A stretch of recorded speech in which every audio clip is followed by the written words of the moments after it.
గతంలో కూడా ఇదే జరిగింది. నితీష్ కుమార్ గారి నేతృత్వంలో కేంద్ర ప్రభుత్వమే పోరాటం లేదు అదే చెప్తారు. కేంద్ర ప్రభుత్వమే పోరాటం అదే మీ ప్రభుత్వంగా ఉంటూ మీరంతా రోడ్లకు ఎక్కి ధర్నాలు చేస్తున్నారు. సో ఇక్కడ క్వశ్చన్ డైరెక్ట్గా అడగాలనుకుంటున్నాను నేను. బీసీల పక్షాన్ని బీసీ సంఘాలు అడుగుతే లేదు కానీ మీరందరూ కూడా అఖిల పక్షంతో భేటీ అయిపోదామన్నారు. బీఆర్ఎస్లు బీజేపీ కలిసి మీరు డిమాండ్ చేసి అయిపోయింది, మీకు నిజంగా చిత్తశుద్ధి ఉంది, మీరు ముందుకు తీసుకెళ్ళరు, జీవో రూపాయనైనా ఏదో ఒక అవకాశం దక్కించుకొని 42% ఇవ్వాలనుకున్నారు. ఓకే, ఈరోజు ధర్నాలో కూర్చుంటే మహేష్ కుమార్ గౌడ్ ధర్నాలో పీసీ అధ్యక్షుడు హోదాలో, మంత్రిగా పొన్నం ప్రభాకరు, కొండా సురేఖ, తర్వాత వాకిటి శ్రీహరి, ఇంకా చాలామంది ఇద్దరు ముగ్గురు ఎమ్మెల్యేలు అందరూ కూర్చున్నారు.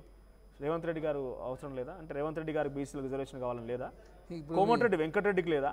ఉత్తమ్ కుమార్ రెడ్డికి లేదా? పొంగులేటి శ్రీనివాసరెడ్డికి లేదా?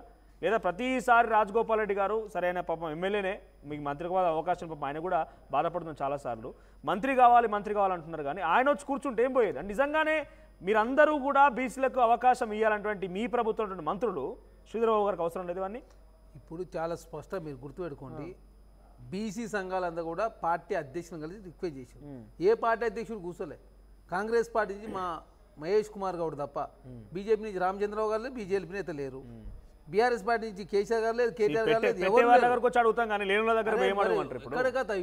రాష్ట్రంలో పెట్టే స్థాయిలో మీరున్నారు.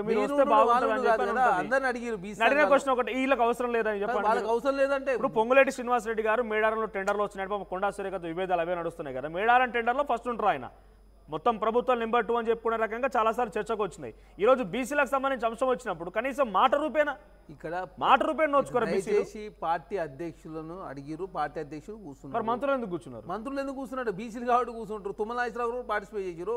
ఎవరు ఇప్పుడు అట్లా రామచంద్రరావు గారు రాలేదు, మరి వరంగల్ మహేష్ రెడ్డి గారు రాలేదు, బీజేపీ సమాధానం గారు లేదు, కేటీఆర్ గారు లేరు, కేసీఆర్ గారు లేదు.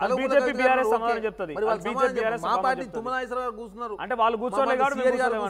కొండ సురేఖ గారు కూర్చున్నారు, పొన్నం ప్రభాకర్ గారు, అనిల్ కుమార్ యాదవ్ గారు, వి హనుమంతరావు గారు, ఒకరు కాదు ధర్నాయేంద్ర గారు. చిత్తశుద్ధి ఉంది కాబట్టి వీళ్ళు కూర్చున్నారు. అంటే కూర్చొని వాళ్ళకి చిత్తశుద్ధి లేదని అర్థం. వాళ్ళకు లేదనుకున్నారు. బీసీ సంఘాలు కోరింది పార్టీ అధ్యక్షులను కూర్చోమని చెప్పి మద్దతు ఇవ్వని చెప్పి, మా పార్టీ అధ్యక్షుడు మీ పార్టీ అధ్యక్షుడు ఏదని అడుగుతా ఉన్నాం మేము. మీ పార్టీ అధ్యక్షుడు ఏది? మిగతా వాళ్ళ సగం వదిలేసాయి, పార్టీ అధ్యక్షులే రావాలి కదా. నేను చాలా చిత్తశుద్ధితో ఉన్నా, చాలా మనసు మొత్తం బీసీల దగ్గరే ఉంది. బీసీలకు కావాలనుకున్నప్పుడు ముఖ్యమంత్రి రేవంత్ రెడ్డి ఒకసారి ఒక చిన్న స్టేట్మెంట్ ఇవ్వలేకపోయిందా? ఇంత పెద్ద ఎత్తున ఒక తెలంగాణ ఉద్యమం లాగా జరుగుతుంది కదా ఈరోజు. జంతర్ మంతర్ దగ్గరనే ధర్నా చేసి దేశంలో జనగణలో కులగన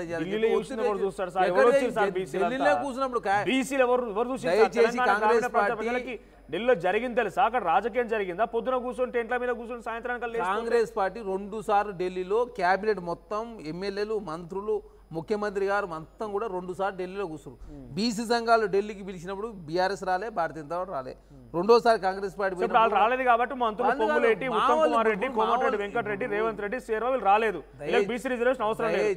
మీరు చెప్పండి, పబ్లిక్ రెస్పాన్స్ అవుతారు ఒకసారి మీ ప్రతినిధుల్లో కూడా. ఎందుకంటే ఈరోజు అఖిలపక్షం ఉద్యమాలు ఒకసారి విజువల్స్ ప్లే చేయండి పీసీఆర్. సో ఎక్కడికక్కడ చాలా భయంకరమైనటువంటి తెలంగాణ ఉద్యమాన్ని తలపించే విధంగా ఒక ఉద్యమం నడుస్తోంది. ఒక్కొక్కరు బస్ స్టాప్ దగ్గర కానివ్వండి బస్సులు నిర్బంధించేయడాలు, వ్యాపార సముదాయాలను మూయించేయడాలు, ఒక రాష్ట్ర వ్యాప్తంగా అట్టుడికిపోయే పరిస్థితి. నిజంగా ఇందాక బీసీ సంఘాలకు సంబంధించి గుజ్జా సత్యం మాట్లాడినట్టుగా తెలంగాణ ఉద్యమం తర్వాత అంతటి స్థాయిలో ఒకరోజు ఈ స్థాయిలో ఉద్యమం జరిగింది. చాలా గ్యాప్ తర్వాత బ్రేక్ తర్వాత వచ్చింది. చూడండి, రోడ్లపైకి ఎక్కి మహిళలు ఎప్పుడైనా ఈ మధ్యకాలం చేసిర్రా? ఏ రాజకీయ పార్టీ పిలిపించినా కూడా బంధువులకు వాళ్ళందరూ వస్తారు, అరెస్టు చేస్తారు, అయిపోతుంది. కానీ ఈరోజు తెలంగాణ ఉద్యమంలో ఒక రకంగా వంట వార్పు అన్న చందంగా, లేకపోతే రోడ్లపైకి వచ్చి రాస్తా రోకోలు చేస్తామన్నగా చందంగా, రైలు రోకోల చందంగా ఎటువంటి ఒక వైబ్, ఒక పెద్ద ఎత్తున ఒక సెంటిమెంట్ వచ్చిందో ఆ స్థాయిలో వచ్చింది. సో బీజేపీ ప్రతినిధిగా తాడూరు శ్రీనివాస్ గారు ఉన్నారు. సో ఇందాక వాళ్ళకైనా సేమ్ క్వశ్చన్, మీకు కూడా సపోర్ట్ చేస్తానంటున్నారు. అఖిలపక్షం అందరూ పిలిచారు మీ దగ్గరికి డైరెక్ట్గా గుజ్జా సత్యం గారు కూడా మీరోజు మీ అధ్యక్షుడు అడిగిన దాంట్లో ఆయన కూడా ఉన్నారు. సో ఆ బీజేపీ నుంచి అంతటి అనుకున్న స్థాయిలో ఈటల రాజేందర్ గారు బీసీగా కూర్చున్నారు.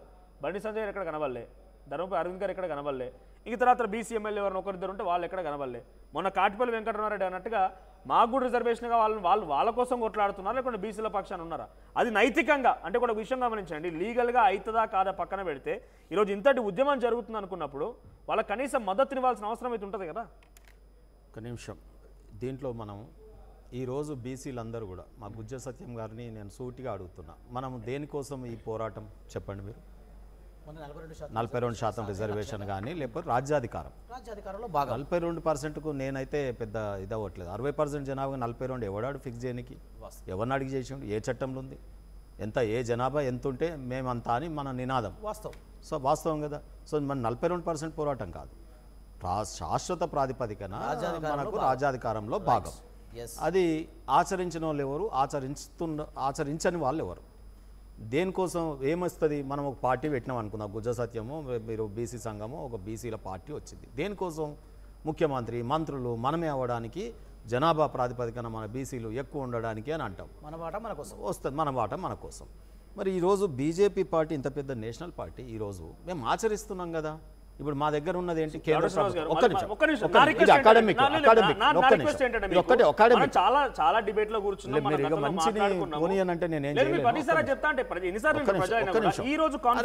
జంతర్ మంతర్ లో రాహుల్ గాంధీ రాలేదు, ఇక్కడ రేవంత్ రెడ్డి గుజ్జ సత్యం గారు అన్నట్టుగా అందరం శాకాహారులమే, కానీ రొయ్యల మూట మేము శాకాహారం ఎట్లయితాం? రొయ్యల మూట దానికి ఏం సంబంధం? కాంగ్రెస్ పార్టీ ఈ రోజు మీ ధర్నా దేనిపైన? చరణ్ కౌశిక్ గారు, ఈ రోజు మీ పోరాటం ఎవరిపైన? కేంద్ర ప్రభుత్వం పైన కాంగ్రెస్ పార్టీ పోరాటం చేస్తుంది. మీరేం చెప్తారు? కేంద్ర ప్రభుత్వం తెలంగాణ బీజేపీ కూడా కేంద్రంలో భారతీయ జనతా పార్టీ దేనికోసం చేస్తున్నారు?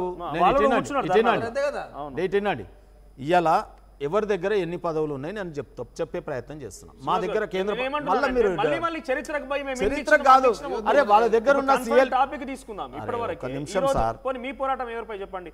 ఈటెల రాజేందర్ గారు ధర్నా కూర్చున్నారు. మాకు పోరాటమే అవసరం లేని విధంగా ఆచరిస్తున్నాం. మా పరిపాలనా యుగంలో పోరాటాలే రావు, ఎందుకంటే మేము కేంద్రంలో ఉన్నాం.